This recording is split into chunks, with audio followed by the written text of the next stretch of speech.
Assalamualaikum warahmatullahi wabarakatuh. Selamat pagi, siang, atau malam kepada Bapak Iman Lubis. Perkenalkan, nama saya adalah Alvenia Cahyaningrum dari kelas 07 SMJP 003 ruang 605. Berikut jawaban UTS mata kuliah Manajemen Keuangan Internasional. Untuk soal nomor satu, saya akan menggunakan kurva permintaan mata uang. Sebelum masuk ke dalam kurvanya, saya akan menjelaskan terlebih dahulu apa itu kurva permintaan mata uang. Kurva permintaan mata uang adalah kurva yang menunjukkan sejumlah uang yang dibeli atau diminta antar negara pada suatu harga dan waktu tertentu. Di samping, terlihat kurva permintaan mata uang dengan contoh mata uang pound yang diadopsi oleh negara Inggris. Di sini, negara Inggris belum mengadopsi mata uang euro. Dan pasangan dari mata uang pound di sini adalah mata uang dolar yang digunakan oleh negara Amerika Serikat. Nah, pada kurva, garis horizontal menyatakan kuantitas atau jumlah pound. Sedangkan garis vertikal menyatakan nilai mata uang dolar terhadap pound. Kurva tersebut menunjukkan kurva yang negatif. Mengapa? Jika dilihat dari sisi Amerika Serikat, jika mata uang dolar menguat, maka permintaan pound di Amerika Serikat akan meningkat. Nah, permintaan mata uang ini digunakan untuk membeli produk dan sekuritas di Inggris. Hal ini jelas dilakukan karena individu atau institusi di Amerika Serikat hanya akan mengeluarkan sedikit dolar untuk memperoleh pound. Lalu, jika mata uang dolar melemah, maka permintaan pound akan menurun. Hal ini dikarenakan dolar yang akan dikeluarkan jauh lebih banyak dan dapat menurunkan impor produk dari Inggris ke Amerika. Nah, kurva yang bergerak tersebut pada waktu tertentu akan dipengaruhi oleh arus perdagangan internasional dan arus modal internasional. Nah, dapat dikatakan nih, kalau misalnya dolarnya mengalami penguatan, Amerika Serikat akan meningkatkan impor. Namun, ketika dolar mengalami pelemahan atau melemah, ya, Amerika Serikat akan menurunkan impornya terhadap Inggris. Untuk soal nomor 2, saya akan menunjukkan kurva penawaran mata uang, yaitu kurva yang menunjukkan sejumlah mata uang yang ditawarkan atau dijual pada antar negara di suatu harga dan waktu tertentu. Nah, selanjutnya bagaimanakah penawaran mata uangnya? Nah, dengan garis pada kurva yang sama, yaitu horizontal untuk menyatakan kuantitas pound dan vertikal untuk menyatakan nilai dolar terhadap pound. Kali ini, kurva penawaran dilihat dari sisi negara Inggris dan menunjukkan kurva yang positif.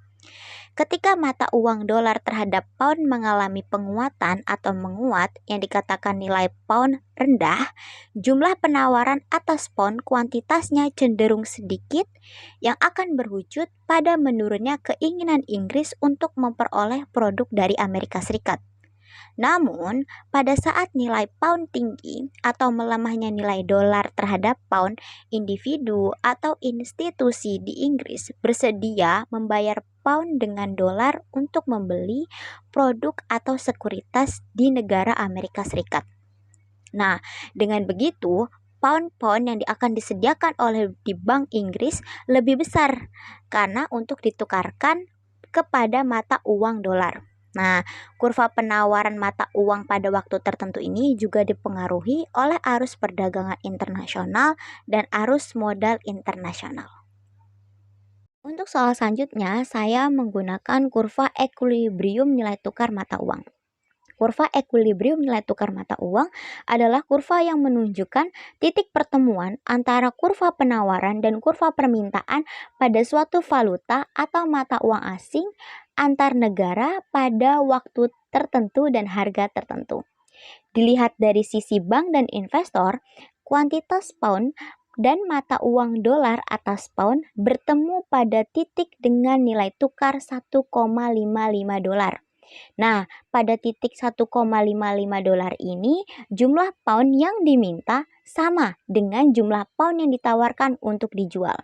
Sedangkan pada titik nilai dolar berada di 1,5, jumlah pound yang diminta akan melebihi pound yang ditawarkan. Nah, hal ini jelas menyebabkan bank-bank yang menyediakan valuta asing mengalami kekurangan persediaan pound. Namun, jika berada pada nilai tukar 1,6 dolar, jumlah pound yang diminta lebih kecil dibandingkan jumlah pound yang ditawarkan. Hal ini akan menyebabkan bank yang menyediakan jasa valuta asing akan mengalami surplus pound. Nah, untuk soal nomor 4, saya mengambil gambar yang berkaitan dengan bagaimana bank sentral intervensi atau terlibat dalam pertumbuhan ekonomi di Amerika Serikat. Di sini yang berperan adalah bank sentral di negara Amerika Serikat yang berperan dalam pertumbuhan ekonomi di negara Amerika Serikat. Bagaimana keterlibatannya? Ada dua bentuk keterlibatan bank sentral di pertumbuhan ekonomi di Amerika Serikat, yaitu dengan intervensi langsung dan intervensi tidak langsung. Pada intervensi langsung, The Fed menggunakan cadangan dolar untuk membeli mata uang luar negeri, sehingga dolar melemah terhadap mata uang asing. Ketika dolar melemah, negara-negara lain selain Amerika Serikat akan memanfaatkan kesempatan tersebut untuk membeli produk-produk di Amerika Serikat, yang selanjutnya ekspor mengalami peningkatan. Nah, ini juga berlaku pada investasi. Oleh karenanya, arus modal akan mengalami peningkatan pula. Nah, sedangkan ketika nilai dolar melemah, Amerika Serikat akan mengurangi pembelian atau investasi ke luar negeri. Karena Amerika Serikat akan mengeluarkan uang lebih banyak daripada sebelum terjadinya penurunan nilai tukar. Ekspor inilah yang akan dapat meningkatkan pertumbuhan ekonomi melalui aktivitas produksi, konsumsi, dan pendapatan masyarakat di Amerika Serikat. Pada intervensi tidak langsung, The Fed atau Bank Sentral mengurangi tarif bunga Amerika Serikat yang berdampak tidak hanya pada penurunan nilai mata uang, tetapi juga pada penurunan biaya pembiayaan. Nah, biaya pembiayaan ini seperti biaya modal. Ketika penurunan biaya modal terjadi, peminjaman dan pengeluaran baik di dalam negeri maupun di luar negeri akan mengalami peningkatan, sehingga akan berdampak pada aktivitas produksi dalam sektor industri yang turut mengalami peningkatan pula. Nah, dari peningkatan aktivitas industri tersebutlah pertumbuhan ekonomi Amerika Serikat juga akan meningkat melalui pajak serta konsumsi pendapatan warga-warga di negara Amerika Serikat. Untuk soal nomor 5, saya akan mengambil gambar dengan menjelaskan bagaimana bank sentral intervensi atau ikut campur atas penurunan inflasi di Amerika Serikat. Nah, biasanya bank sentral di Amerika Serikat ini ikut juga terlibat untuk dapat menurunkan inflasi di Amerika Serikat. Ada dua bentuk keterlibatan bank sentral atau The Fed dalam penurunan inflasi. Pertama adalah dengan intervensi langsung. The Fed atau bank sentral menggunakan cadangan mata uang untuk membeli dolar, sehingga dapat mempengaruhi nilai dolar menjadi mata uang yang kuat, yang selanjutnya dapat mengurangi inflasi di negara Amerika Serikat.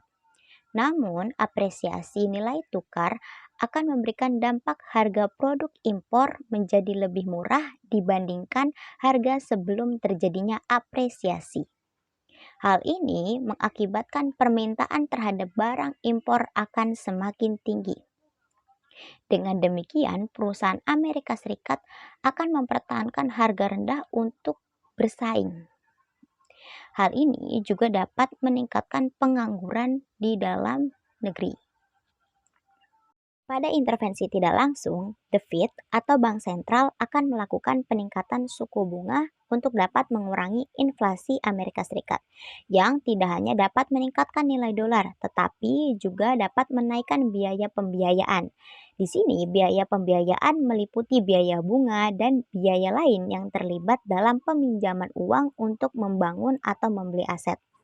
Suku bunga Amerika Serikat yang lebih tinggi dapat menghasilkan biaya pembiayaan yang lebih tinggi pula bagi perusahaan dan individu di Amerika Serikat, yang selanjutnya cenderung mengurangi jumlah pinjaman dan pengeluaran di Amerika Serikat. Karena inflasi terkadang disebabkan oleh pertumbuhan ekonomi yang berlebihan, The Fed atau bank sentral mungkin dapat mengurangi inflasi ketika mengurangi pertumbuhan ekonomi. Mengapa bank sentral ikut campur dalam pertumbuhan ekonomi dan inflasi di negara Amerika Serikat? Nah, bank sentral di sini adalah sebagai lembaga yang memegang otoritas moneter yang memiliki hak untuk dapat menetapkan suku bunga dan parameter lainnya yang menentukan biaya dan persediaan uang melalui kebijakan yang mempertimbangkan inflasi dan pertumbuhan ekonomi. Sekian jawaban UTS saya untuk mata kuliah Manajemen Keuangan Internasional. Mohon maaf kurang lebihnya untuk Bapak Iman. Terima kasih. Selamat pagi, siang, malam. Wassalamualaikum warahmatullahi wabarakatuh.